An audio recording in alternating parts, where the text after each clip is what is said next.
राधा दामोदर की, यशोदा दामोदर की जय, गौर निताय Srila Prabhupada की जय. Now is the time for the Bhagavad Gita class. So everybody face towards me this side here. The speaker is going to be here. Just face everybody on this side here. Yeah, you can face away from Krishna.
Energy.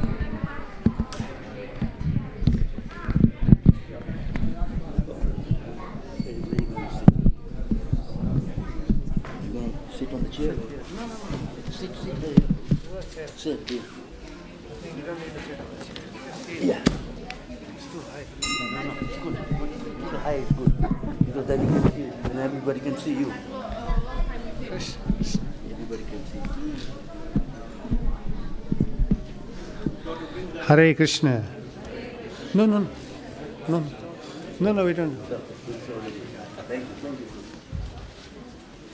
Cool.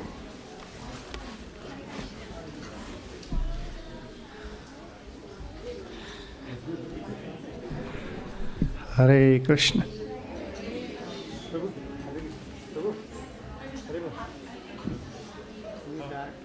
Bhagavad Gita.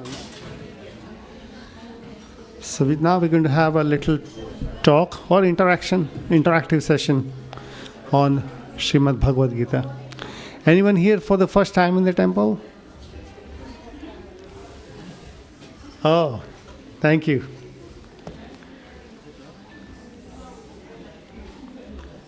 I'm just going to put something on the TV there so you can also read and follow through.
Okay, sorry, we're set up now. We're all set. This is verse number 23 from Bhagavad Gita, chapter 2.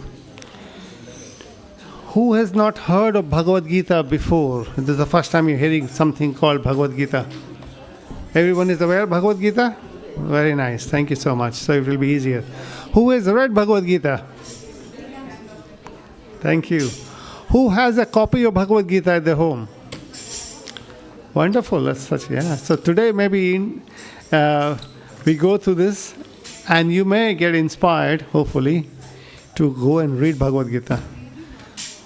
Because Bhagavad Gita is not just, or was just not relevant for 5,000 years ago. It's relevant today, and it will stay relevant for eternity. Why is that? Any guess why Bhagavad Gita will remain relevant, will stay relevant? So Bhagavad Gita speaks of 5 topics. 5 topics. Anyone knows the 5 topics Bhagavad Gita covers? No. These 5 topics will stay with us forever. And the first topic is Jiva, which is like us. Right? That's relevant to us. And the next topic it covers is about the Ishvara. So there is Jiva, and the Ishvara is the controller. So we can all experience some sort of controllership. I don't know how many of us believe that we are the controller here, because we can all experience there is some external entities controlling us. So here this Ishvara is Sri Krishna himself. He is the supreme controller. And the third topic it covers is karma. We all have to do some karma, isn't it? We have to get engaged in some activities. Everyone has to do some activity. We cannot remain without activity even for a moment, it says. Then the topic it covers is the material nature.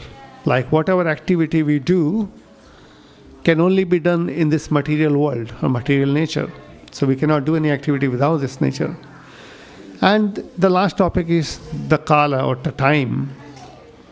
Now this is 10 past 6. We all are run with the time. Today is Monday, today is Sunday, tomorrow is Monday. We know the time and we have to go with the time. The time always remains. So now we can probably understand a little bit of these 5 topics, or these 5 subjects will stay with us no matter where we are or how old we are. It will be with us. They will all be with us. So that's why Bhagavad Gita is relevant for us.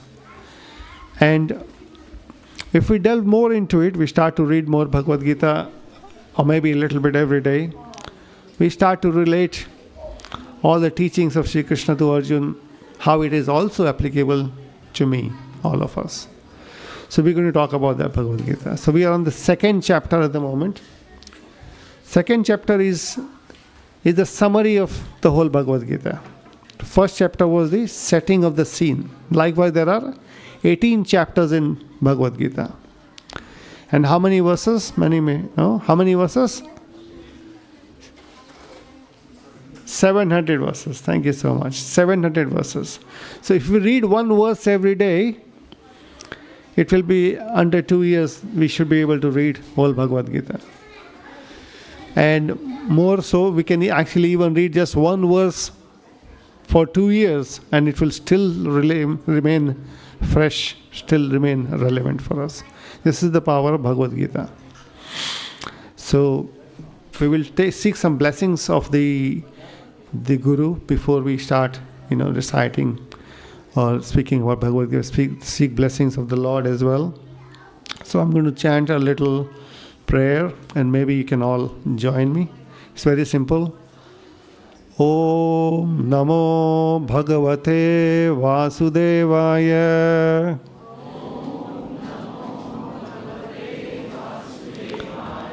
Om Namo Bhagavate Vasudevaya.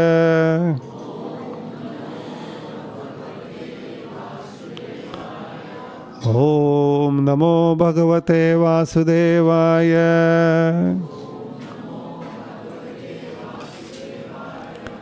Now I will recite a prayer which is a prayer to the spiritual master, to Sri Krishna and all his associates. So at this time, you can also remember your own teachers, because teachers play a big role in our life. Without teachers, we wouldn't be able to read or write anything. So we have a lot of gratitude to our teachers. So I'm going to speak a little bit.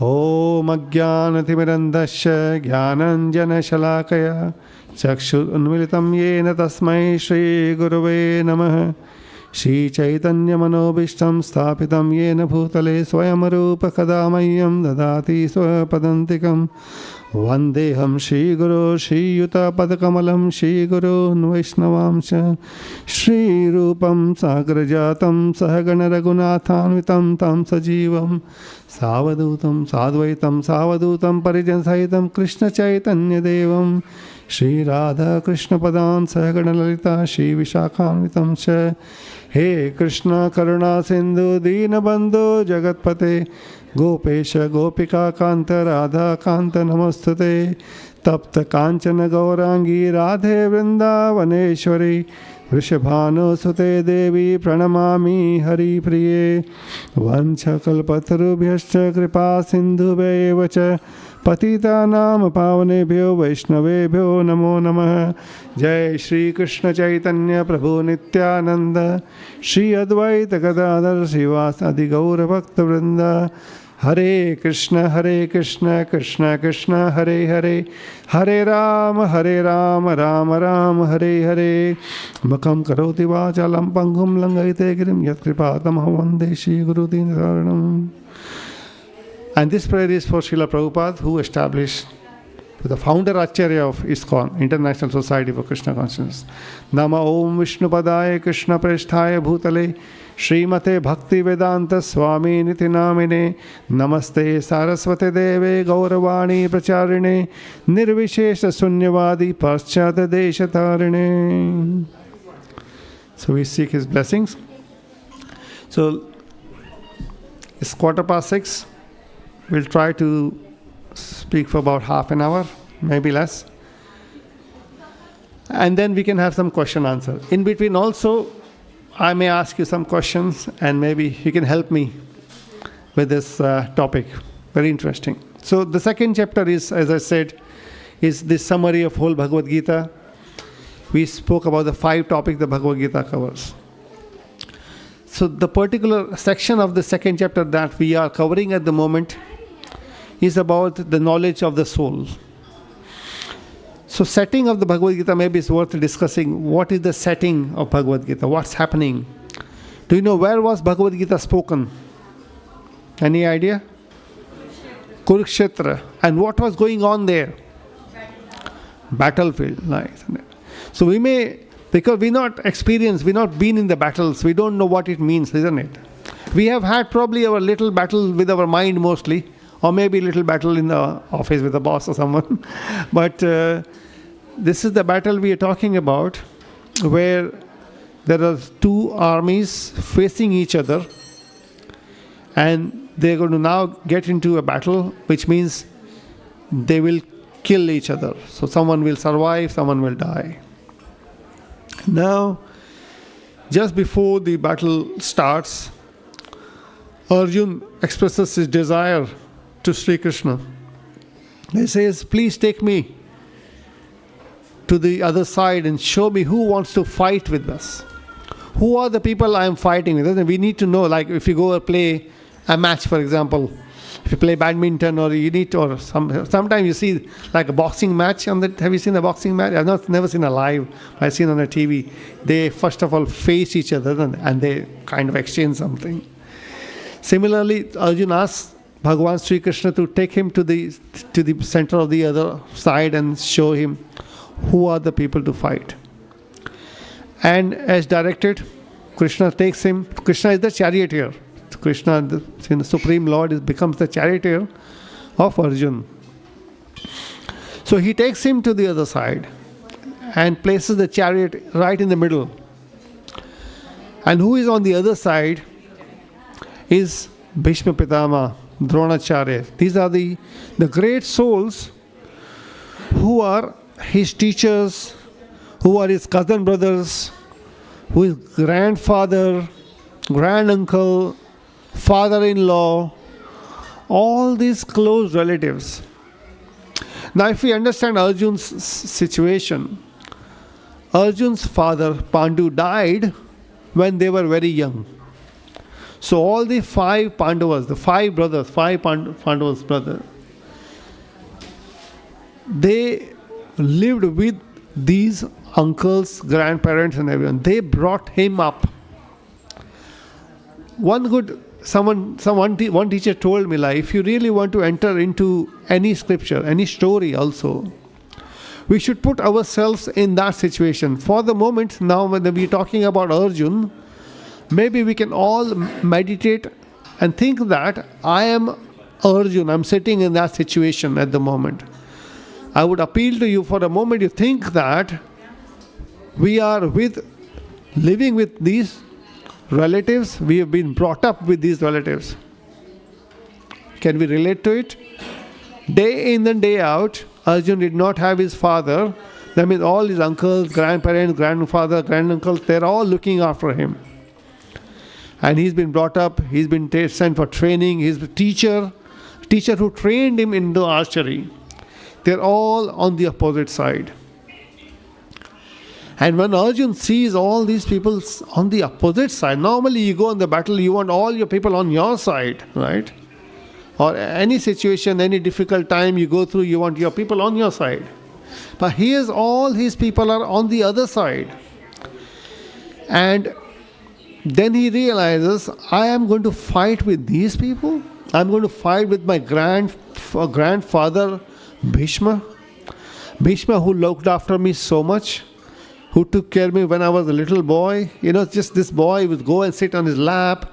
He will get cuddled. He will look. Can we imagine this? Our grandparents, we spending time with them and we have to fight with them. Fight, not just a verbal fight, we shoot arrows. Can you imagine? So this is the situation that Arjuna was in.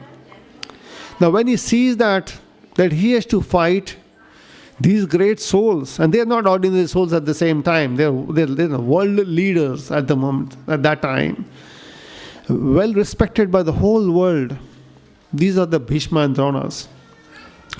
And he has to fight with them with an intention to kill. The battlefield is not an intention to throw some flowers at each other.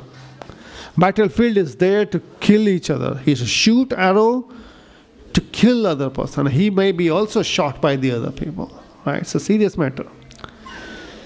When he sees that now there is death, going to be death, he says either they will die or I will die. One of us will die.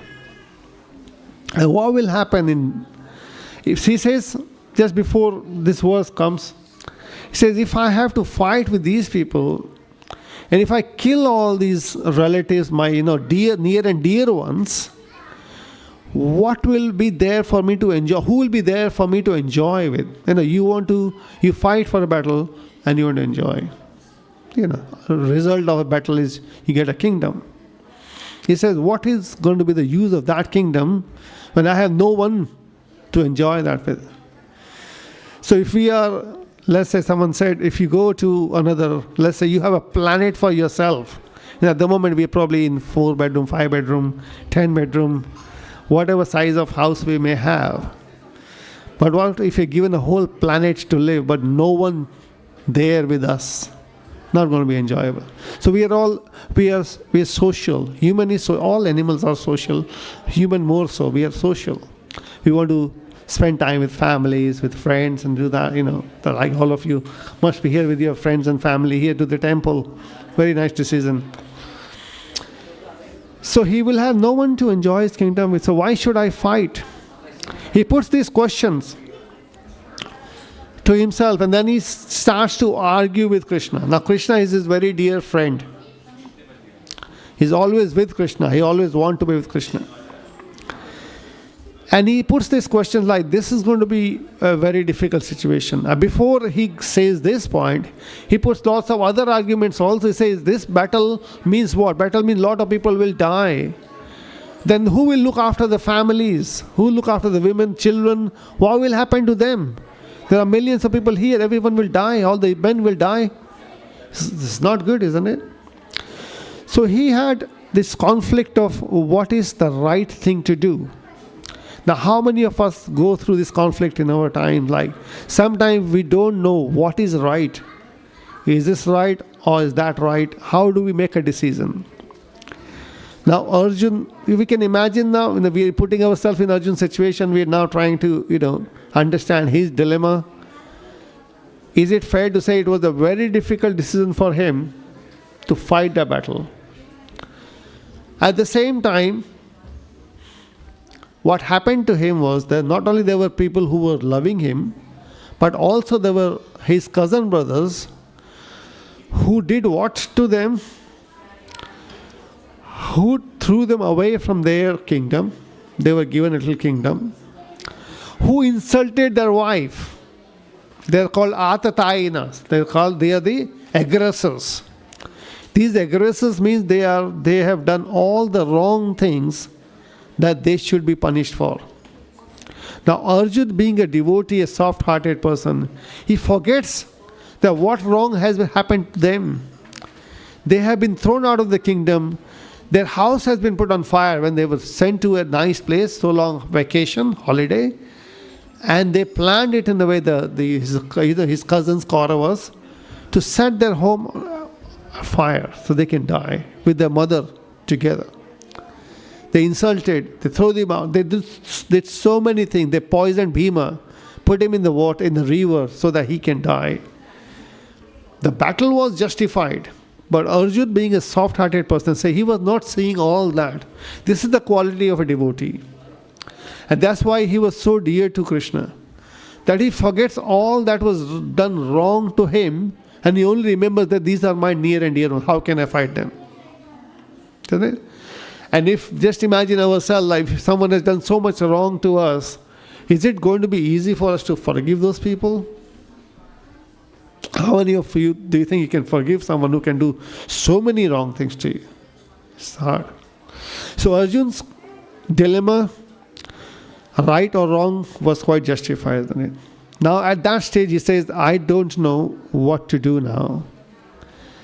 I need to get some guidance. When we can't make a decision ourselves, we have to ask someone. Call a friend. Quite difficult question. So now he has his best friend with him, and he says to Krishna, now this battle I cannot fight. He gives up his weapons and says, you tell me what I should do. I have lost all my rational intelligence, and I have no understanding what is to be done, what is not to be done. You please guide me. Shishteham swadimam tvam prapannam. I take your shelter. At that stage, Krishna, now the relationship has changed from being two friends to one teacher and a student. Now this is the new relationship that was formed there. Now Krishna is going to guide Arjun. Now these verses that we are going through now, this is only verse number 23. What we will do is we will go through those previous verses to start to make sense to us what's going on. I'm going to change that a little bit.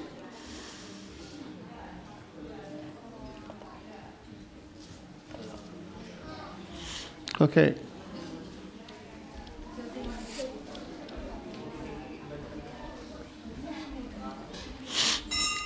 He says, probably you can read it. Would anyone like to read? Or I can read. He says, Arjun says, O killer of enemies, O killer of Madhu, how can I counterattack with arrows in battle men like Bhishma and Drona? Who are worthy of my worship, as we discussed before.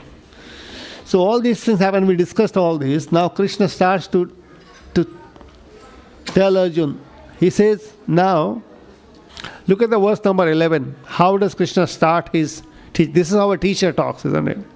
Teachers need to sometimes straighten up the students. So Krishna says to Arjun, he says, while speaking, the Supreme Personality of Godhead said, while speaking learned words, all his words were learned. If we fight this war, there will be death, there will be destruction, there will be unprotected women and children. Very wrong thing. So while you're speaking these learned words, you are mourning for what is not worthy of grief. Any idea why Krishna is saying now? Because now he's changing the whole conversation from body to soul. Yeah? So body is going to die, but the soul is not going to die. Krishna will now talk about soul, yeah? Sorry.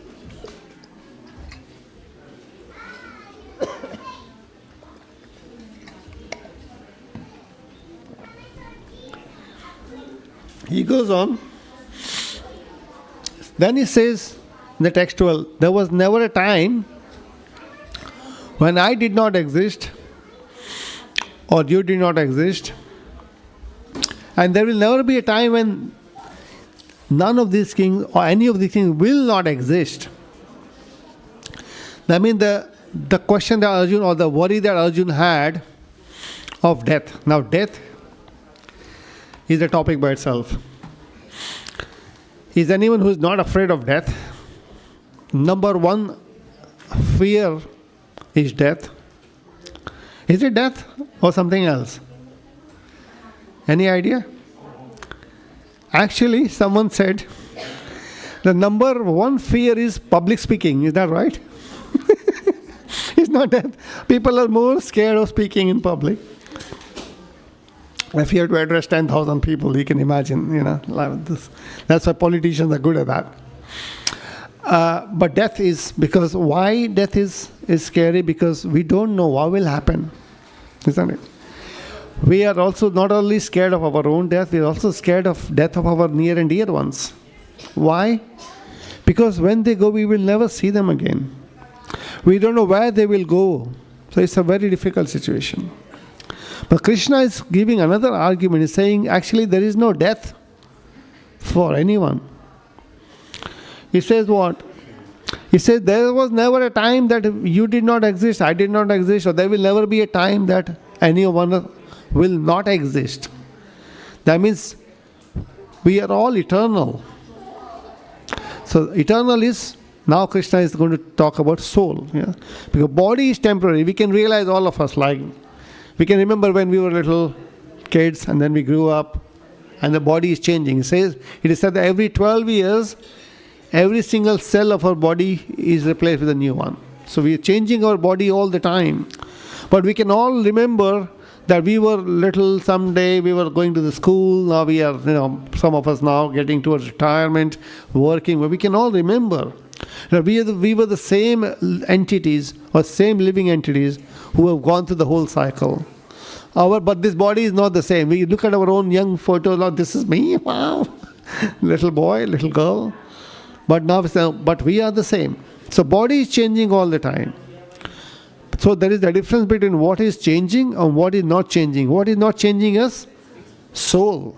You and me, we can all understand that, isn't it? So it's so easy to differentiate between the body and the soul, between what is temporary and what is permanent.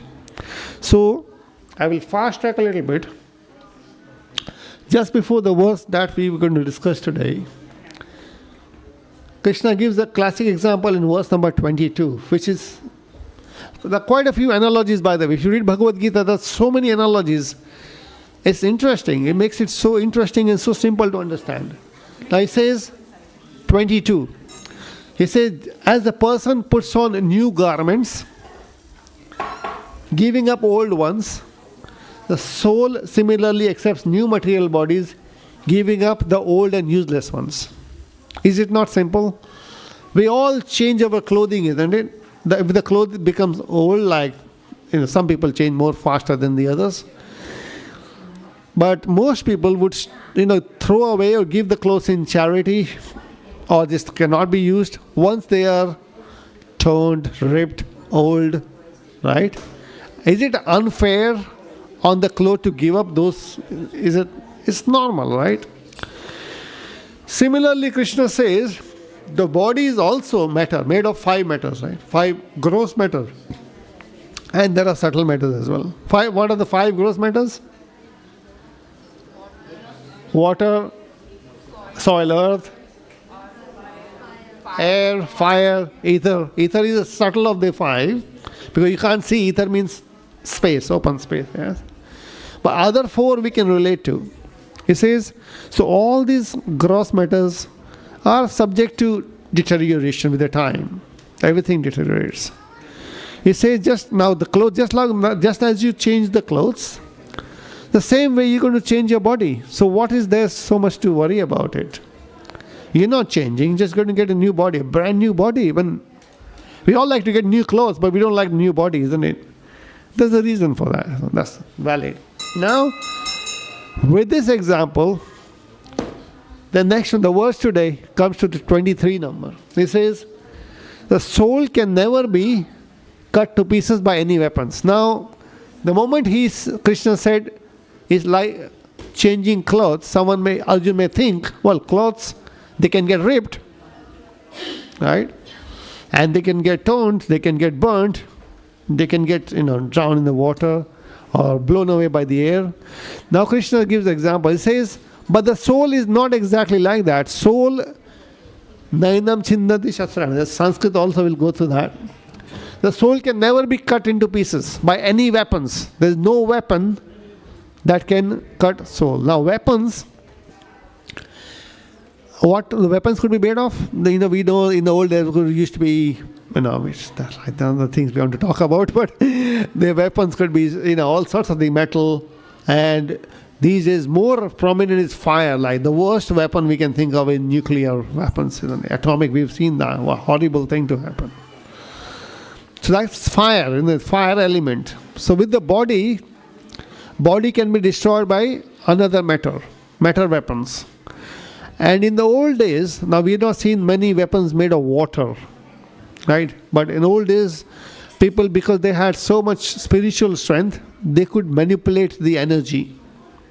Even now there are yogis who could do, I've not seen one, but I've heard the yogis could manipulate material energy. You can probably, some of us may have heard like they can, if you close the door, we have heard like that, the yogi can they can get out of the door and, with whatever little space left, they will be on the other side. These are called siddhis. Yogis may have these siddhis. But nowadays, there's not really mass weapons, but in the old days, they used to happen.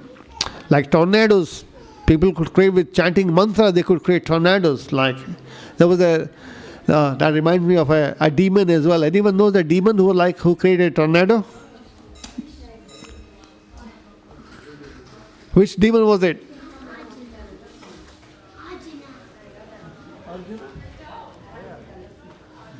Good.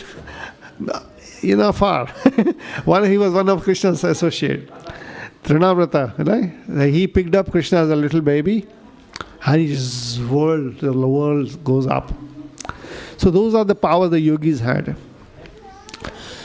But Krishna's argument is here now that it cannot be killed by any weapon, cut to pieces by weapons. It cannot be burned by fire, cannot be moistened by water, nor withered by the wind. None of these things apply on the soul. They only apply to the body. Now we are not this body. We have established that. We are the soul. That means there is no death. And that's the point Krishna is trying to make here. Now we will go through this verse and see what Srila Prabhupada has written about this verse. Anyone can follow Sanskrit? Now we're going to read this verse and it is very purifying. You can try and repeat the words of Krishna. So everyone, we all heard the names of Krishna. There is Nam, Roop, names of Krishna, Rupa, form of Krishna we are seeing here, Guna, his qualities and his pastimes, all these things about Krishna, they're all very uplifting. The name, how much we are feeling, happiness with hearing the chanting the name. Similarly, when we talk about Krishna, we hear about Krishna's story or hear about his words. It's very purifying. So these are the same words that Krishna spoke to Arjuna. Now Krishna is standing here, we have come to see him. How nice it will be if we all try to repeat his words. That will be pleasing to Krishna, isn't it? Like sometimes we speak something and we see our children speaking that, and we say, wow, this is nice, isn't it? So we should all try. Sorry. The verse goes like, okay, sorry, I go in English. Anyone want to give a go?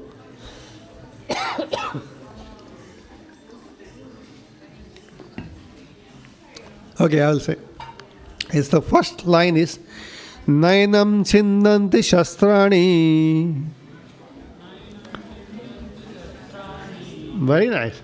Nainam Chindanti Shastrani. Nainam Dahati Pavakaha. Beautiful. Nainam Dahati Pavakaha.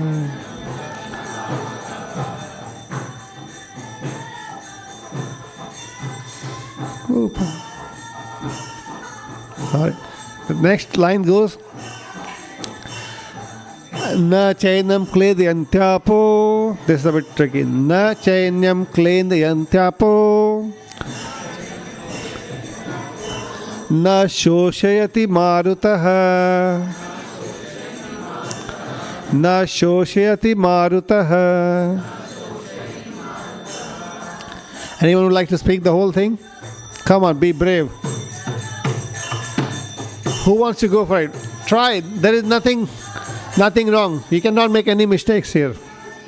I want one person. Please. Yeah, go on.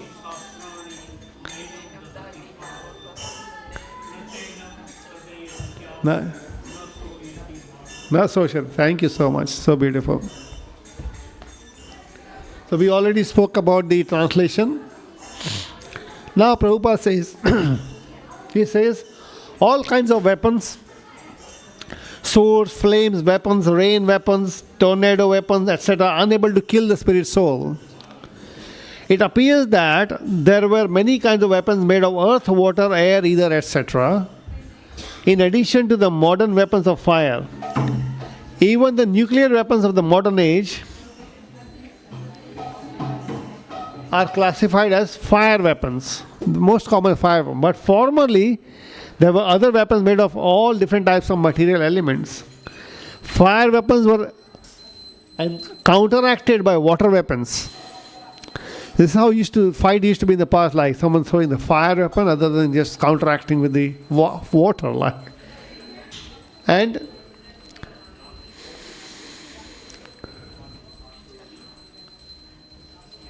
sorry, I lost the track.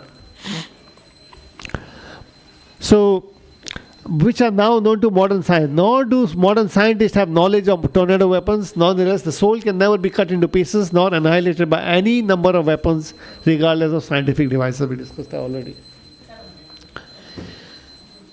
And then there is a concept called, some people also has the concept there is no difference between God and me. I can also be God.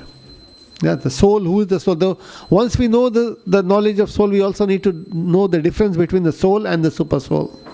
Atma and Paramatma. So Prabhupada says here, the Mayavadi cannot explain how the individual soul came into existence simply by ignorance. Now we establish that we are soul, then the question next comes is, how did we come into existence? What is our origin? Any subject matter, we need to understand the origin of that subject. Like, the subject matter is us at the moment. Where am I coming from? What is my relationship with Krishna? If I'm not this body, I'm the soul, then where did I come from? How did I come into existence? It's a fair question, isn't it? We all need to ask. Like, we can ask, like, where did I come from? I'm son of my father, so and so is the son of that. Like, we can go on and on. Prabhupada explains that if you go on like that, I am the son of my father, so and so, my father is son of so and so, so and so. So you go all the way to the top, where it all begins is Sri Krishna. Yeah, this is Sri Krishna, from where everything. He's the Sarva Karana Karanam. It's explained like that. He is the cause of all causes. From him, everything is emanated. He says that himself in the 10th chapter of Bhagavad Gita, Aham Sarvasya Prabho Matta Sarvam Pravartate. From me, everything is emanated. I am the origin of everything that exists, spiritual or matter. So we as souls have also come into existence from Krishna. So then Prabhupada explains, but by ignorance, some people, they call Mayavadis, They think that we came into existence simply by ignorance and consequently became covered by the illusory energy. We somehow came here, but then we got covered. Nor was it ever possible to cut the individual souls from the original Supreme Soul. Rather, the individual souls are eternally separated parts of the Supreme Soul. So as we already discussed, soul cannot be cut. Body can be cut, soul cannot be cut. So what is the existence? We are all coming from the original Super Soul. And because they are atomic individual souls, eternal, Sanatan, you cannot pin it up. When did I come into existence? We are eternal, Sanatan, we were always existed, as we discussed before. Krishna says just a few verses before. He said there was never a time when they did not exist, you did not exist, I did not exist. There will never be a time when we will not exist. That means we are all eternal. We've just been changing body after one. That's all. But Krishna being the Supreme Soul, the Father of everyone, we forget. How many of us can remember what birth, which body we had in the previous life? We don't know, right? We don't have any memory of that. But Krishna says in the 4th chapter that you have forgotten. He says to Arjuna, you have forgotten all that previous birth. I have not forgotten. I remember. I know. We were together before also. He says, I gave this knowledge to Sun God many, many millions years ago. But you don't know. I know. Because Krishna never forgets. Krishna is not conditioned like us. So Krishna's appearance in this world is also by his choice. By the request of his devotees, he appears. We take into existence, we take birth after birth because of our desires and what we deserve. There's a difference between us and Krishna like that. So Prabhupada says, because they are atomic individual souls eternally, Sanatan, they are prone to be covered by illusory energy. So we are the atomic and we are prone to be covered by illusory energy. What is illusory energy? It means Maya, which means we don't get the truth. Maya means that which is not. So we have a misunderstanding of our own existence. How many times can we really remember we know this body, we are soul, because we always act on this body platform. Everything to do with me, everything that I do day in and day out is about this body or the relationship with my body.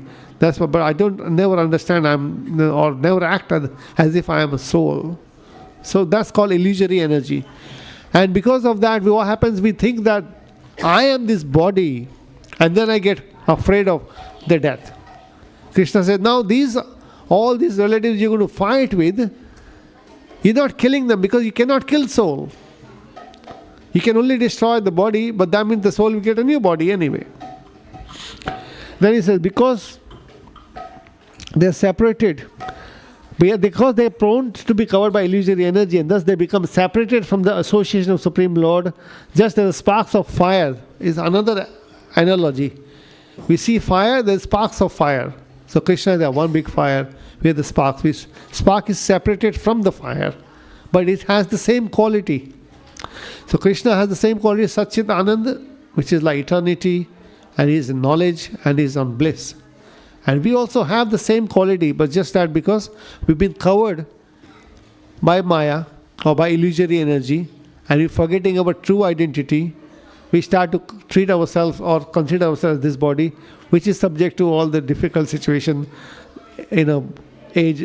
old age, death and disease and all those things. And we think this is all happening to me. It's not happening to the soul. It's not happening to me. It's happening to my body. Then Prabhupada says, although one is quality as prone to be extinct. So he's saying that just as the sparks of fire, although one in quality with the fire, are prone to be extinguished when out of the fire. In the Varaha Purana, the living entity is described as separated parts and parcels of the Supreme.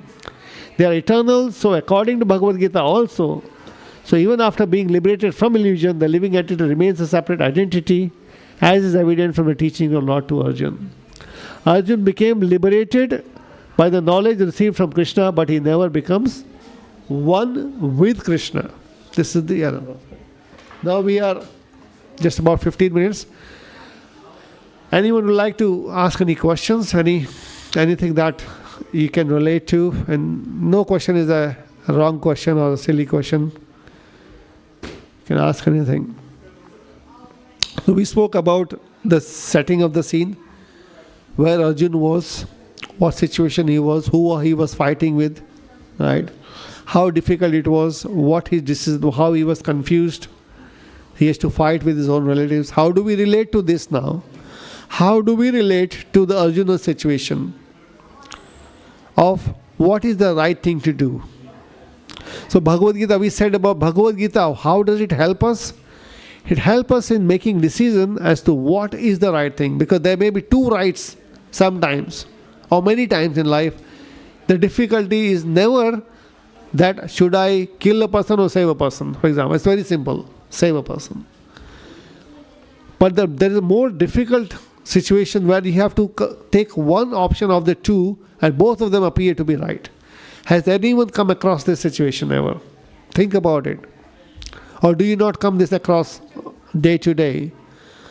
Or do we all get a clarity as to what decision am I making about this one? For example, for a career also, like we start at a very young age, then we start move on, working, job, or should I live here, should I live there, should I move home or not move home? They all seem to be right. So how do we understand what is the right thing to do? So the essence of Bhagavad Gita is we do the right thing as guided by Sri Krishna himself. And what is that? Krishna gives many, many different verses. He says one thing.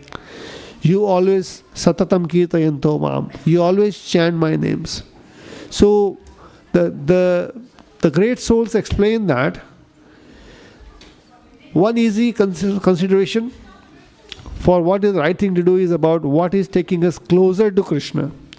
Because the more we get closer to Krishna, the more we understand the truth, more we start to understand Bhagavad Gita, the more we get enlightened by Bhagavad Gita, the more we associate with the Krishna's devotee and come to Krishna's temple, we get that.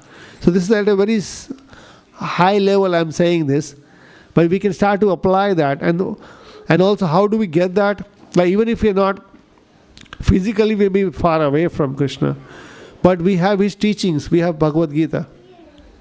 When we read that, now we repeated what Krishna spoke. So by repeating that, we experience we are near Krishna, or Krishna is near us. He is actually sitting within our heart only. So when we start to do this practice every day, a little bit, we will see that the big change, a big positive change comes in our life. And this is, I'm speaking because, not that I've heard, actually, I have also experienced, I have to say. How someone said the same thing to me many years ago. Every day read a little bit of Bhagavad Gita, maybe one sentence. There was one person who came to Prabhupada and said, Srila Prabhupada, I can recite the whole Bhagavad Gita in 45 minutes. Because that was probably the time that the Bhagavad Gita conversation took place. But Prabhupada's answer was that, oh, yes, you can probably recite in 45 minutes, but can you live one verse of Bhagavad Gita in your life? But if we are able to live one verse of Bhagavad Gita, or maybe then he says even one word of Bhagavad Gita, it's just the understanding the soul, that we are this, not this body, we are soul, that's sufficient. That's sufficient for us. So this Bhagavad Gita is such wonderful. I would ask you all to please purchase one copy. There are so many commitments we make. Like this is a good time. This is Kartik month. This is the most auspicious month to make any commitment to Krishna's service. The best service to Krishna is by our intelligence. And by intelligence we try to figure out things, to make our life better. This is all intelligence is doing to all of us. Little bit intelligence we can receive from Krishna by reading Bhagavad Gita every day.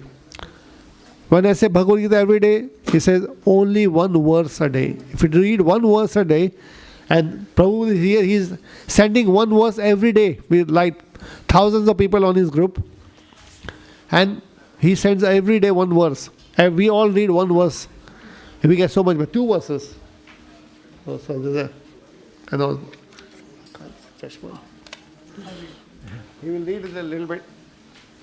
So, two verses a day I send to this group, Bhagavad Gita group.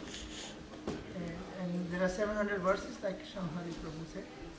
So, in 1 year, without knowing, you would have read the Bhagavad Gita.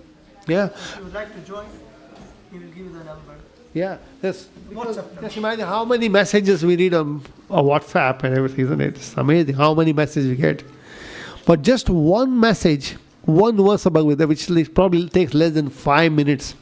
Maybe I would say read for 2 minutes, and there are 3 steps to it. We read, we meditate a little bit on what have I read.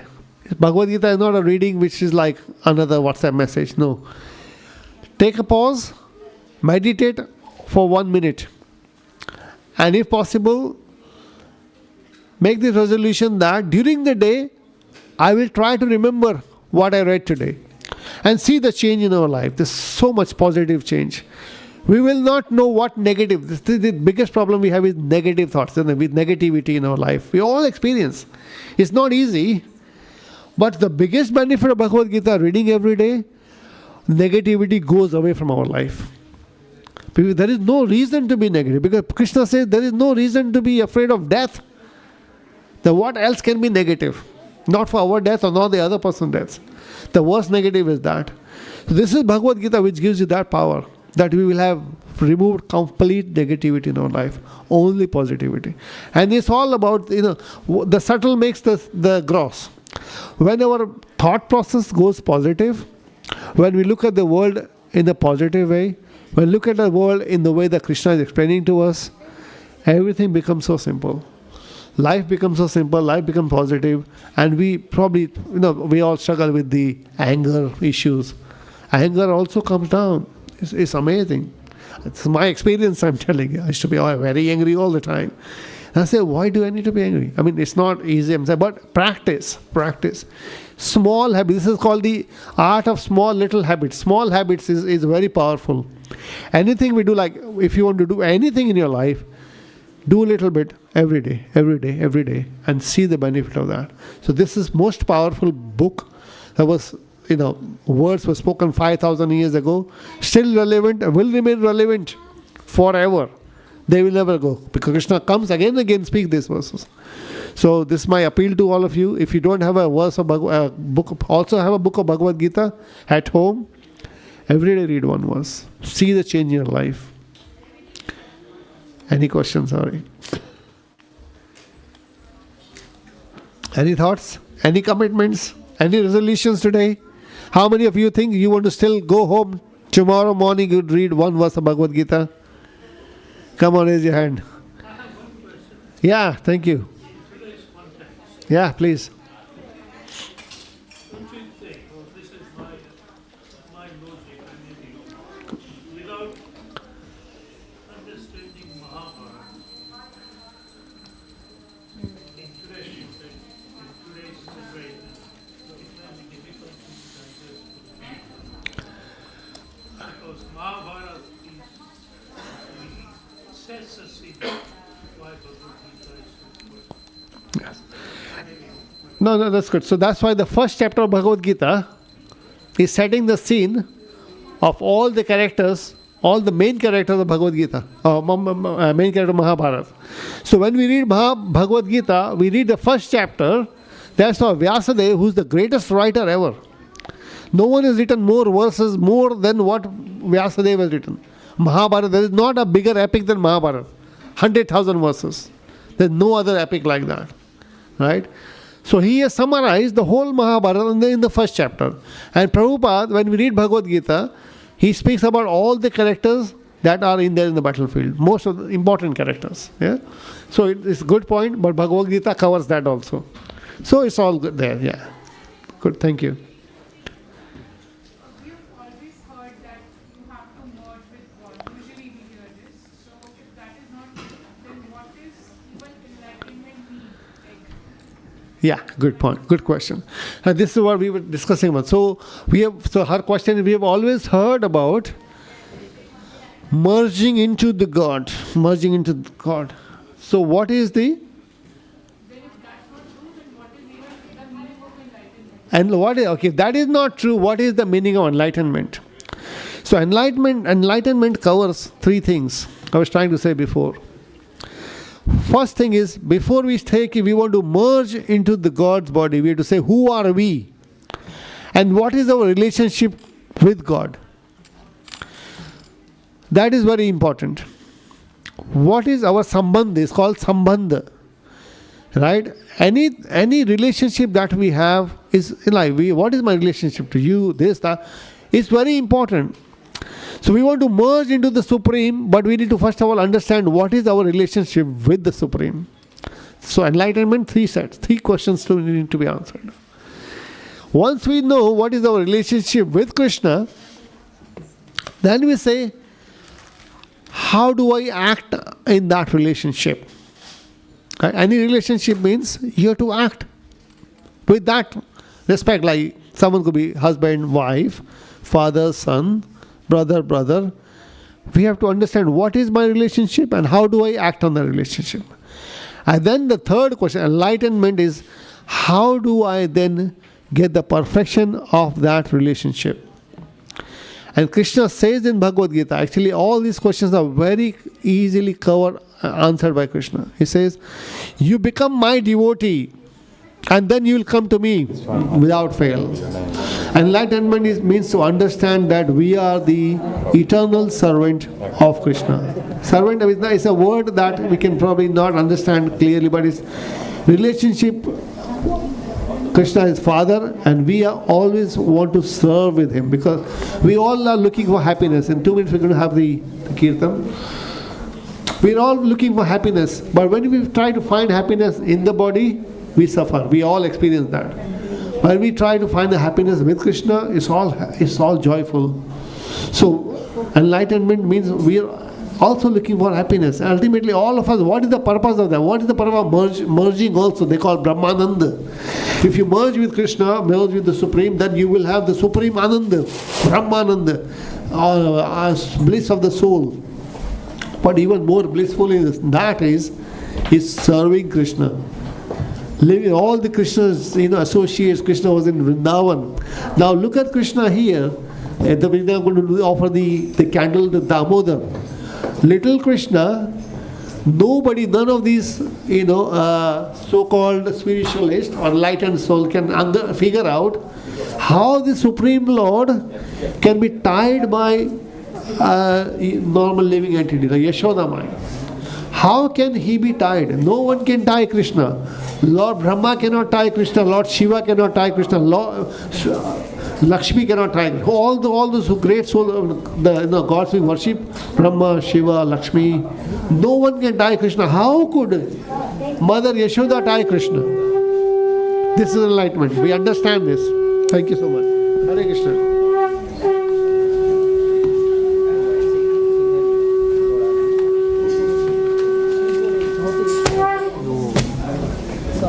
Today I am not here.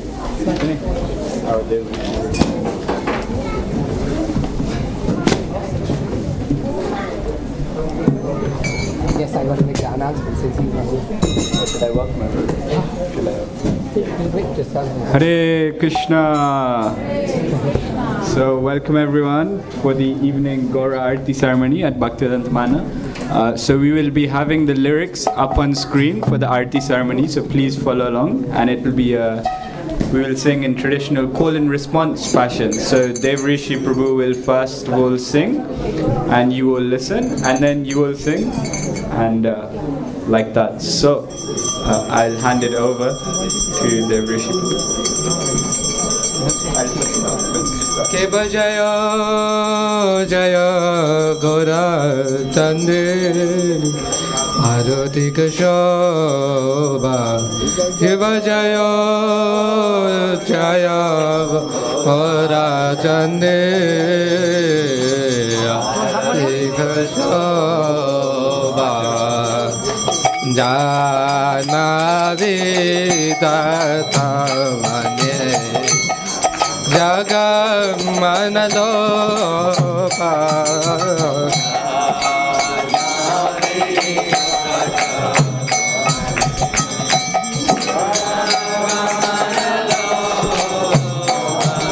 Rakhi Nidata Vame Gajada